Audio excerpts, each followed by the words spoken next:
ওয়ালাকিয়ার শাসক Vlad Dracula, যিনি Vlad the impeller নামেই পরিচিত, তার নিষ্ঠুরতার জন্য ইতিহাসে কুখ্যাত। অন্যদিকে সুলতান মেহমেদ খান ছিলেন একজন ন্যায়পরায়ণ ও দূরদর্শী শাসক। ভ্লাদ আইনশৃঙ্খলা রক্ষার নামে হাজার হাজার মানুষকে নির্মমভাবে হত্যা করতেন। তার এই বর্বরতা জনমনে ভয় ধরিয়ে দিত। ভ্লাদের শৈশব কেটেছিল অটোম্যানদের হাতে বন্দী থেকে। সেখানে তিনি যুদ্ধকলা শিখলেও তার চরিত্রের নিষ্ঠুরতা কোনো অংশে কমেনি। যখন তিনি ওয়ালাকিয়ার শাসক হয়ে ফিরে আসেন, তখন অটোম্যানদের প্রতি আনুগত্য অস্বীকার করেন এবং কর দিতে অস্বীকৃতি জানান।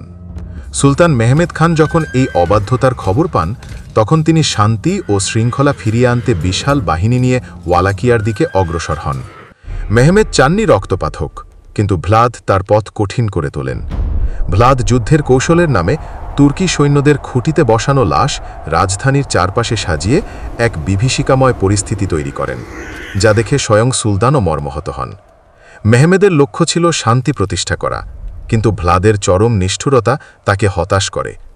ভ্লাদের এই বর্বর শাসন ক্ষমতা ও প্রতিশোধের এক ভয়াবহ দৃষ্টান্ত স্থাপন করে।